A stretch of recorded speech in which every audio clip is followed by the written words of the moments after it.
Selamat siang, perkenalkan nama saya Marda Glorianti. Saya dari Prodi Pendidikan Bahasa dan Sastra Indonesia dari kelas D pagi semester 7. Nah, di sini saya akan membahas outline penelitian yang sudah saya buat dengan judul Kajian Semiotik dalam Mantra Wesi Kuning Masyarakat Dayak Kanayan Desa Pahong, Kecamatan Mempawulu, Kabupaten Landak.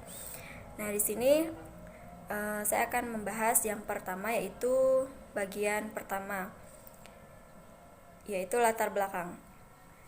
Sastra lisan dalam bentuk mantra itu merupakan bagian dari kebudayaan daerah.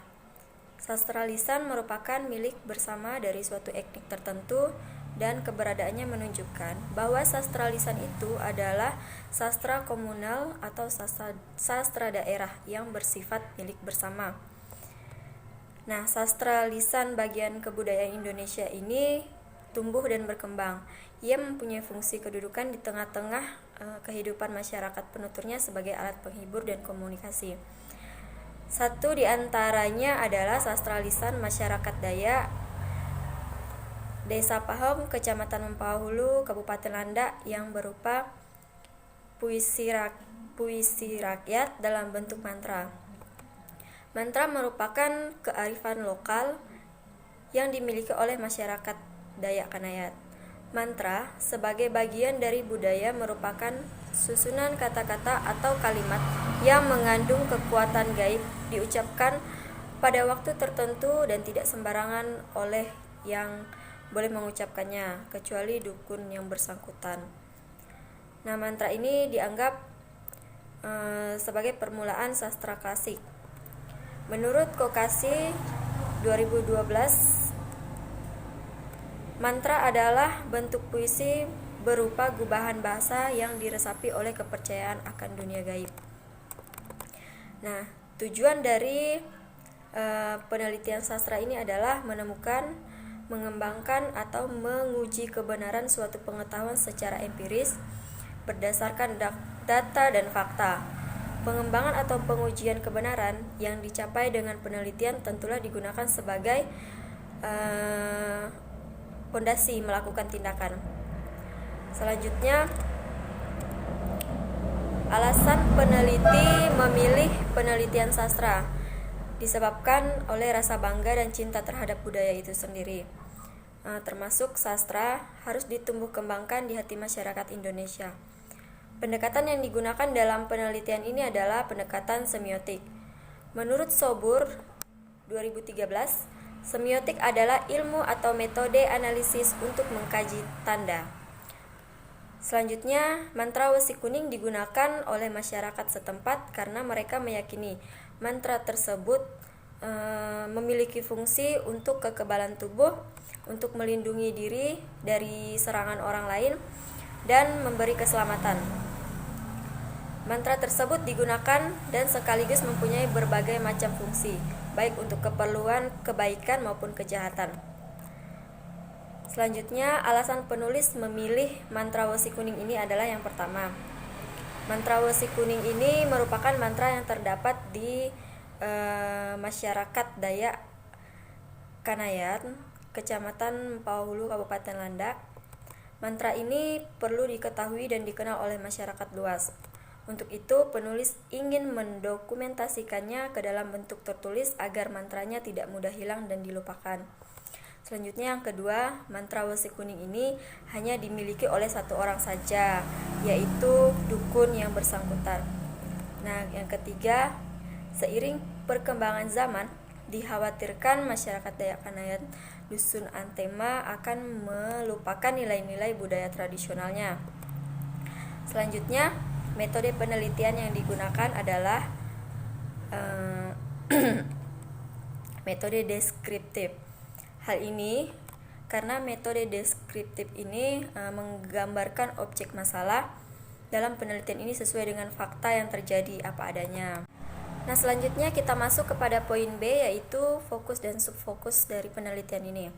Yang pertama, itu berdasarkan paparan dalam latar belakang, maka masalah umum dalam penelitian ini adalah bagaimanakah kajian semiotik terhadap mantra Wesi Kuning, Masyarakat Dayak Kanayan, Desa Pau, Kecamatan Pauhulu, Kabupaten Landak. Masalah umum tersebut dibatasi menjadi submasalah sebagai berikut. Yang pertama, bagaimanakah bentuk tanda yang berupa ikon dalam mantra Wesi Kuning, Masyarakat Dayak Kanayan, Desa Pau, Kecamatan Pauhulu, Kabupaten Landak. Yang kedua, bagaimanakah bentuk tanda yang berupa indeks dalam mantra Wesi Kuning, Masyarakat Dayak Kanayan, Desa Pahung, Kecamatan Pauhulu, Kabupaten Landak. Yang ketiga, bagaimanakah bentuk tanda yang berupa simbol dalam mantra Wesi Kuning, Masyarakat Dayak Kanayan, Desa Pau, Kecamatan Pauhulu, Kabupaten Landak. Selanjutnya yang masuk kepada poin ketiga, yaitu tujuan. Adapun tujuan dalam penelitian ini yaitu yang pertama mendeskripsikan bentuk tanda. Yang kedua mendeskripsikan.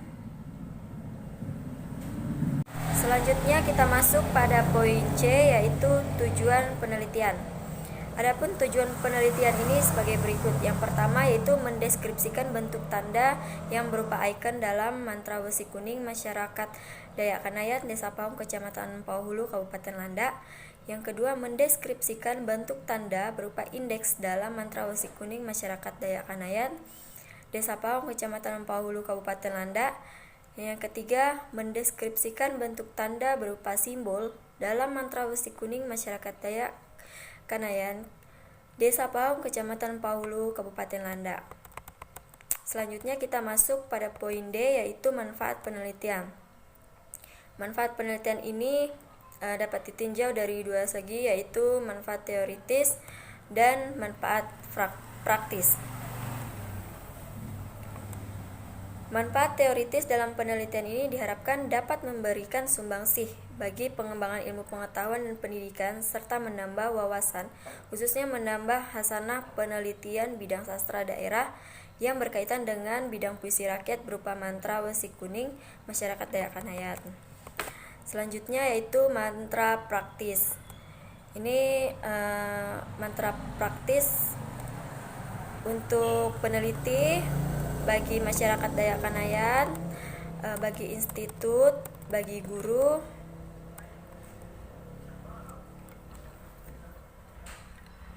Lanjut kita masuk pada poin D, yaitu manfaat penelitian.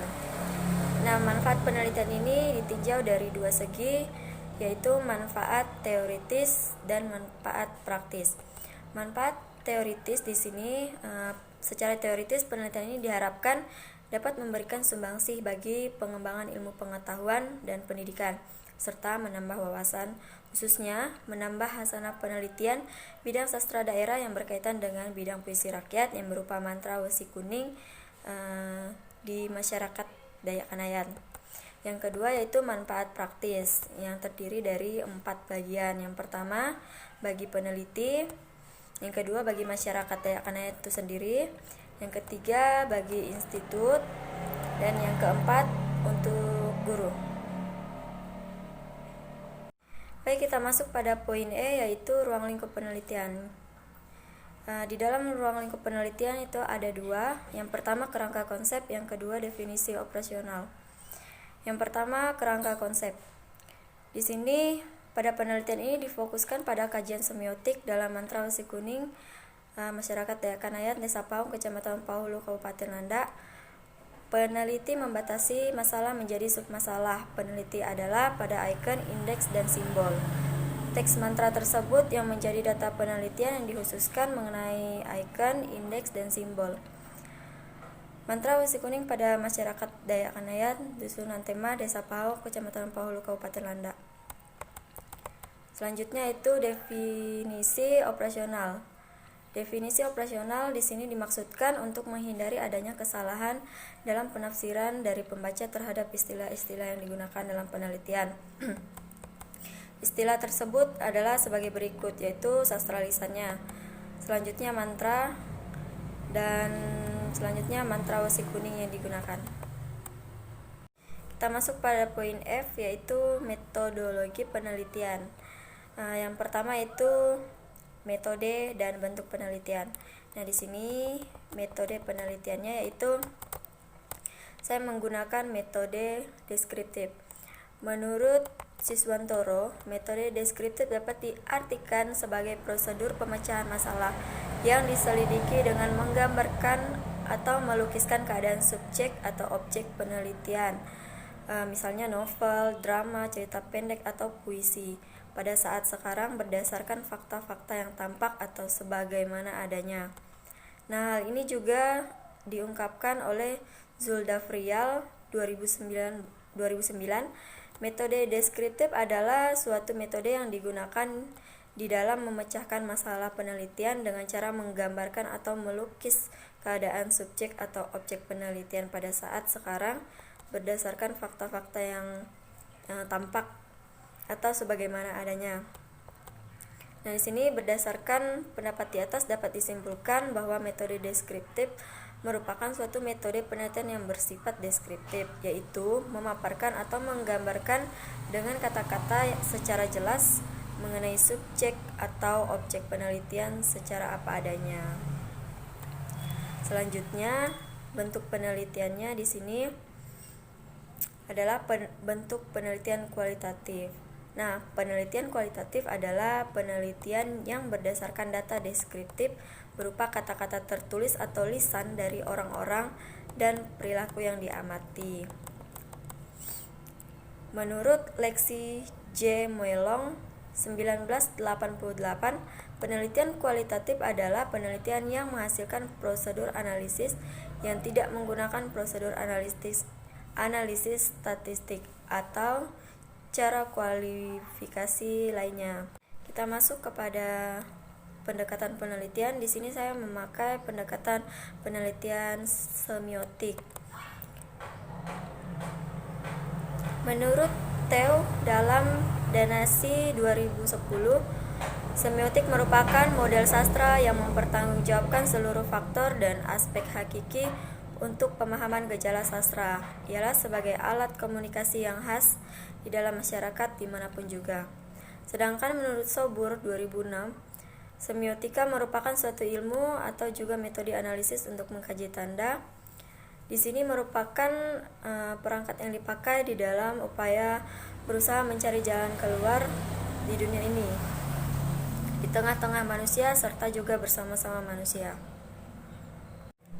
Selanjutnya kita masuk pada poin data dan sumber data. Yang pertama yaitu sumber data. Suatu penelitian perlu adanya data untuk mendapatkan sebuah data. Nah, sumber data utama dalam penelitian kualitatif adalah kata-kata dan tindakan, selebihnya yaitu data tambahan seperti dokumen dan lain-lain.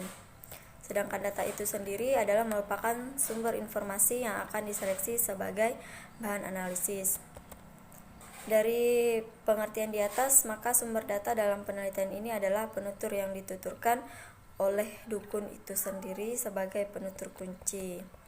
Adapun kriteria penutur yang dapat dijadikan sebagai sumber data dalam penelitian ini adalah sebagai berikut. Pertama, orang yang menguasai mantra. Yang kedua, orang yang berkedudukan sebagai dukun. Yang ketiga, kesehatannya terjamin. Yang keempat, memiliki kemampuan dan komunikasi yang baik. Kelima, menguasai bahasa Dayak Kanayat dan bahasa Indonesia. Yang keenam, berusia lebih dari 50 tahun. Kita masuk pada data penelitian. Di sini dalam penelitian ini data yang sudah dikumpulkan dalam penelitian ini berupa teks-teks yang berisi kata-kata atau kalimat dari mantra Wesi Kuning. Selanjutnya, teks tersebut dikhususkan mengenai ikon, indeks, dan simbol mantra Wesi Kuning pada masyarakat Dayak Kanayan. Selanjutnya, kita masuk pada teknik dan alat pengumpul data. Di sini kita masuk pada teknik pengumpulan datanya. Teknik pengumpulan data adalah cara yang tepat digunakan oleh peneliti untuk mengumpulkan data. Nah, pengumpulan data adalah pencatatan peristiwa-peristiwa atau hal-hal yang akan menunjang apapun mendukung penelitian. Teknik pengumpulan data yang digunakan dalam penelitian ini adalah teknik observasi langsung, teknik komunikasi langsung, dan teknik dokumentasi. Adapun alat pengumpul data yaitu digunakan dalam penelitian ini sebagai berikut. Yang pertama, peneliti sebagai instrumen kunci. Yang kedua, pedoman wawancara berfungsi agar wawancara yang dilakukan tidak menyimpang dari tujuan penelitian. Yang ketiga, peneliti juga dibantu oleh peralatan yang berbentuk mekanis seperti kamera foto, kamera, dan lain-lain. Sedangkan pencatat data adalah catatan lapangan atau buku harian yang digunakan. Kita masuk pada teknik analisis data. Di sini teknik analisis data yang digunakan yaitu untuk menganalisis mantra wesi kuning. Permasalahan yang meliputi adalah icon, indeks, dan simbol dalam mantra wesi kuning tersebut. Selanjutnya, langkah-langkah yang dapat ditempuh dalam menganalisis data tersebut adalah A. Menyajikan data yang diperoleh dan menerjemahkan bahasa sumber. Yang kedua, mengidentifikasi data sesuai masalah peneliti, yaitu icon, indeks, dan simbol yang terdapat dalam mantra wesi kuning. Yang ketiga yaitu C. Menganalisis data sesuai dengan kajian isi. Dan yang D. Membuat atau menarik kesimpulan akhir sesuai masalah yang dibahas. Baik, kita masuk kepada teknik pemeriksaan keabsahan data, yaitu yang saya gunakan dalam penelitian ini menggunakan triangulasi. Menurut Zulfdavrial 2012, triangulasi adalah teknik pemeriksaan keabsahan data yang memanfaatkan sesuatu yang lain di luar data itu untuk keperluan pengecekan atau sebagai perbandingan terhadap data itu. Triangulasi yang saya gunakan yaitu triangulasi pemeriksaan berupa sumber, teknik, dan penyidik, dan teori. Kita masuk kepada bagian kedua yaitu kajian semiotik mantra wesi kuning. Yang pertama ada hakikat sastra lisan. Yang pertama yaitu pengertian sastra lisannya. Sastra lisan merupakan bagian dari kebudayaan yang tumbuh dan berkembang di tengah masyarakat secara lisan dan diakui sebagai milik bersama. Selanjutnya, yang kedua yaitu fungsi sastra lisan.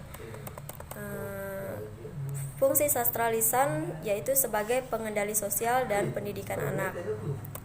Yang ketiga adalah ciri-ciri sastra lisan. Yang pertama, lahir dari masyarakat yang polos, belum mengenal huruf dan bersifat tradisional. Yang kedua, menggambarkan budaya milik kolektif tertentu yang tidak jelas siapa penciptanya. Selanjutnya, lebih menekan aspek khayalan, ada sindiran, jenaka, dan pesan mendidik. Yang keempat, sering melukiskan tradisi kolektif tertentu. Kita masuk kepada poin bentuk sastra lisan.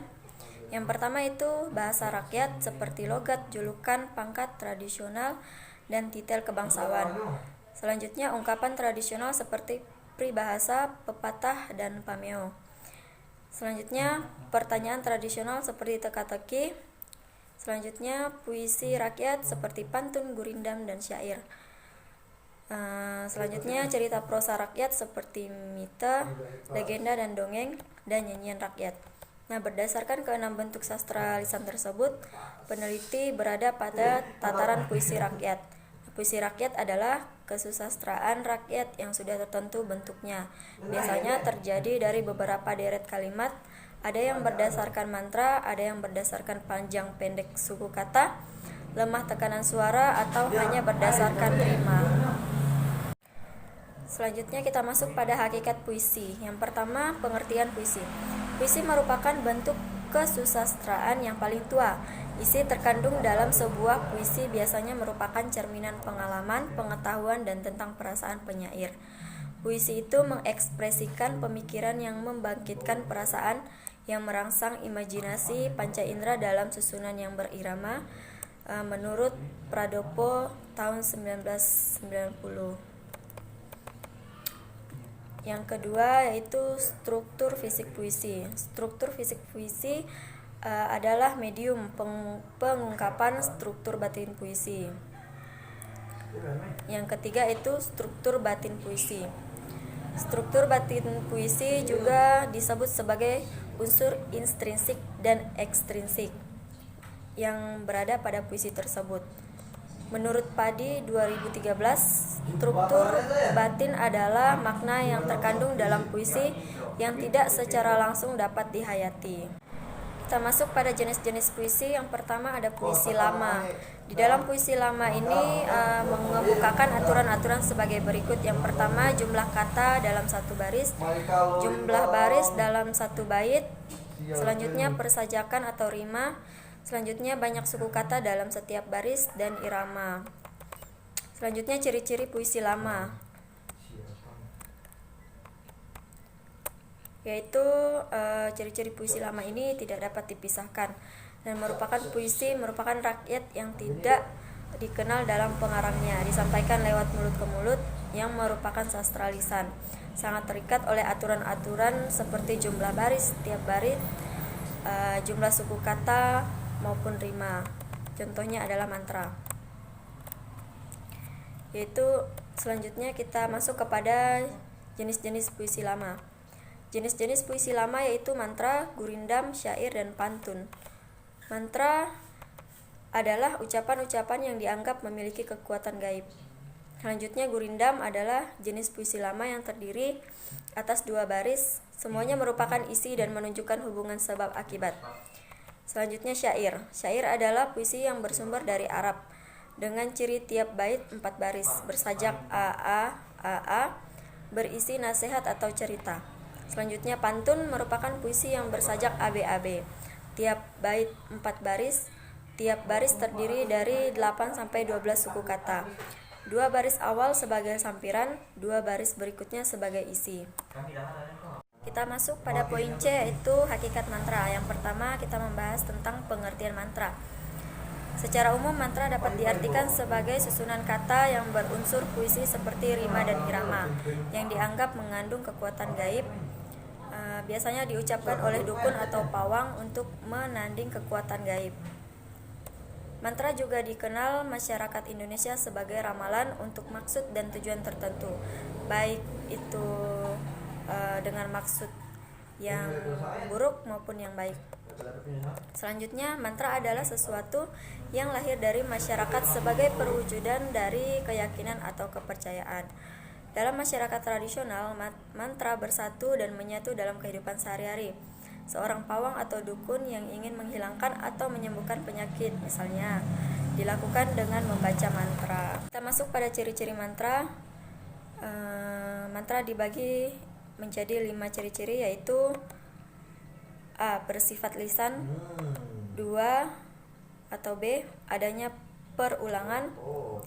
C. Bersifat esoterik atau bahasa khusus antara pembicara dan lawan bicara, dan misterius. Selanjutnya D. Metafora merupakan unsur penting. E. Lebih bebas dibandingkan dengan puisi rakyat lainnya, yaitu dalam suku kata, baris, dan persajakan. Baik, selanjutnya kita masuk pada poin jenis-jenis mantra. Yang pertama yaitu mantra untuk pindah rumah. Yang kedua, mantra sakit. Yang ketiga, mantra pengasih. Yang keempat, mantra untuk berbicara kepada orang banyak supaya orang ini menghargai dan tidak merasa gugup. Selanjutnya, mantra berpupur bedak, bertujuan agar orang yang berdandan akan terlihat lebih cantik. Yang keenam, mantra menguji kesetiaan.